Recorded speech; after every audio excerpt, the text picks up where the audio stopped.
Assalamualaikum warahmatullahi wabarakatuh. Perkenalkan saya Maya Alistiani dari kelas 3 Teknologi Rekayasa Multimedia dengan NRP 532260001. Di sini saya akan mempresentasikan mengenai pelatihan keselamatan kelistrikan untuk mencegah kecelakaan kerja di sektor konstruksi. Keselamatan kerja di sektor konstruksi sangatlah penting untuk melindungi pekerja dari resiko kecelakaan kelistrikan yang seringkali berakibat fatal.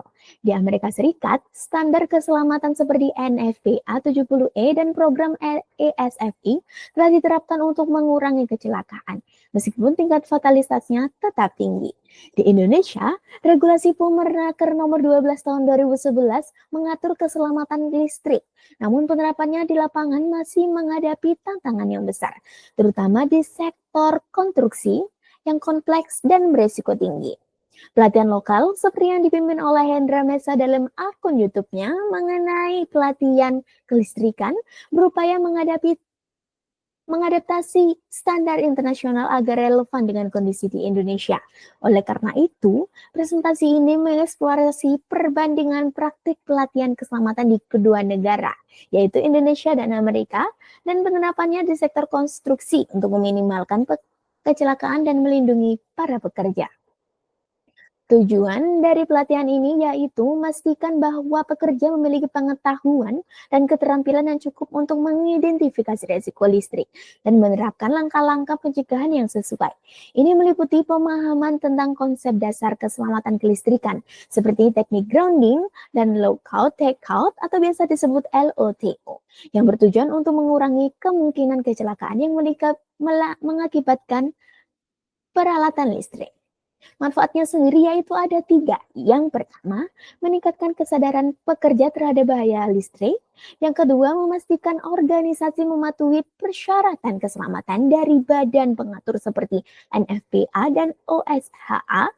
Yang ketiga, menciptakan lingkungan kerja yang lebih aman melalui kesadaran dan kepatuhan terhadap prosedur keselamatan.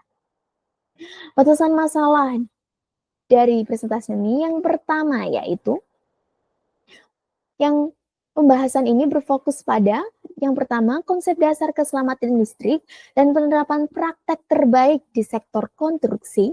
Yang kedua, mengulas standar internasional seperti NFPA 70E dan program pelatihan ESFI di Amerika Serikat, serta pelatihan oleh Hendra Mesa di Indonesia. Penjelasan meliputi bagaimana praktik-praktik tersebut diadaptasi untuk mengurangi resiko di lokasi konstruksi yang sering beresiko tinggi.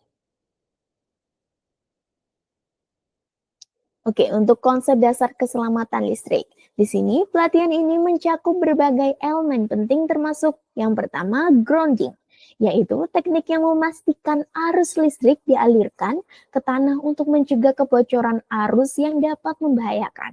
Untuk yang kedua, LOTO, lockout takeout, prosedur yang mencegah pengaktifan peralatan listrik selama proses perawatan dan pemeliharaan, menjaga keselamatan pekerja. Yang ketiga, penggunaan APD, yaitu alat pelindung diri. Pekerja harus menggunakan perlengkapan seperti sarung tangan isolasi, sepatu pelindung, dan helm untuk melindungi diri dari potensi bahaya. Statistik kecelakaan listrik. Di sini, data dari Electrical Safety Foundation International ESFI menunjukkan bahwa setiap tahun sekitar 30 kematian dan lebih dari 3.500 cedera di tempat kerja di Amerika Serikat disebabkan oleh insiden listrik. Meskipun jumlah insiden listrik relatif sedikit, tingkat fatalitas tetaplah tinggi, menunjukkan kebutuhan mendesak untuk meningkatkan keselamatan. Analisis dan praktek terbaik. Di sini ada 4 cabang, yaitu yang pertama, standar dan praktik terbaik di Amerika Serikat. Di Amerika Serikat terdapat NFPA 70E, yaitu standar keselamatan listrik yang diakui di Amerika Serikat, memberikan pedoman untuk melindungi pekerja dari bahaya listrik. Standar ini menekankan pentingnya APD, teknik grounding, dan LOTO. Untuk yang kedua yaitu ESFI, Electrical Safety Foundation International.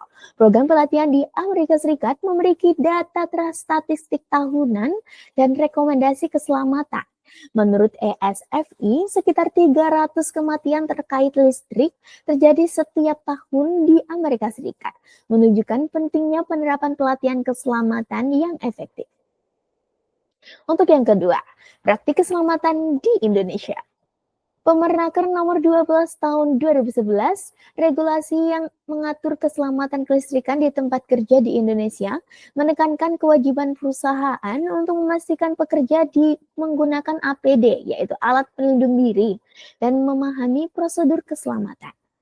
Pelatihan oleh trainer lokal misalnya, pelatihan keselamatan listrik yang dilakukan oleh Hendra Mesa, yang menyesuaikan praktik global untuk lingkungan kerja lokal Indonesia, terutama di sektor industri. Fokus pada sektor konstruksi. Tantangan konstruksi. Pekerja di sektor konstruksi beresiko tinggi karena penggunaan alat berat, kerja di ketinggian dan kabel listrik terbuka yang meningkatkan resiko sengatan dan kecelakaan. APD untuk pelindung untuk konstruksi.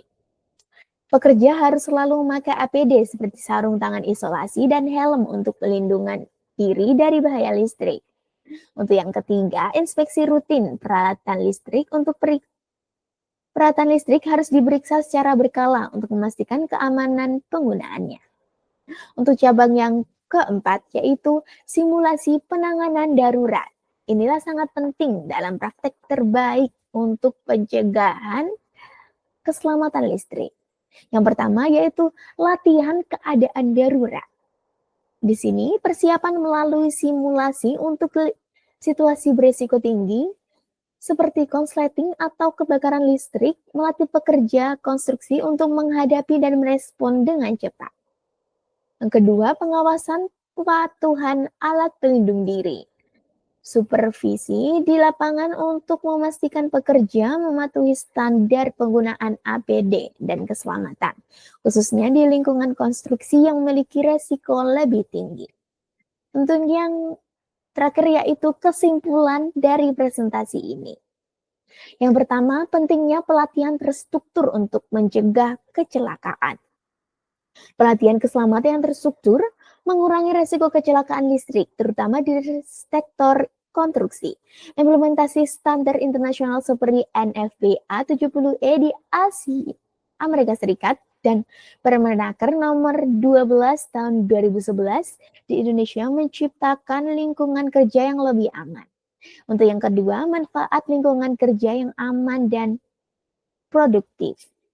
Lingkungan kerja yang aman tidak hanya mengurangi cedera, tetapi juga mendukung efisiensi dan produktivitas proyek. Keselamatan listrik memastikan pekerja konstruksi dapat bekerja dengan aman, tanpa risiko kecelakaan yang signifikan. Untuk rekomendasi dalam presentasi ini, yaitu yang pertama, pelatihan keselamatan berkala. Mengadakan pelatihan secara rutin agar pekerja selalu memahami dan mengikuti standar keselamatan terbaru, baik dari standar internasional maupun regulasi lokal Indonesia. Untuk yang kedua, audit keselamatan setiap tahun. Audit berkala memastikan efektivitas program keselamatan. Audit ini penting di lingkungan berisiko tinggi seperti sektor konstruksi, di mana kondisi dan risiko kerja selalu berkembang. Untuk yang ketiga, pengawasan penggunaan APD di lokasi konstruksi. Pengawasan ketat di lapangan untuk memastikan semua pekerja konstruksi memakai APD yang diwajibkan dan mematuhi standar keselamatan terutama di area yang memiliki paparan langsung terhadap bahaya listrik. Nah, begitulah beberapa regulasi secara internasional maupun Indonesia untuk keselamatan mengenai kelistrikan. Di sini daftar pusata mengenai apa-apa saja sumber-sumbernya yang saya terapkan dalam presentasi ini. Sekian presentasi saya. Wassalamualaikum warahmatullahi wabarakatuh.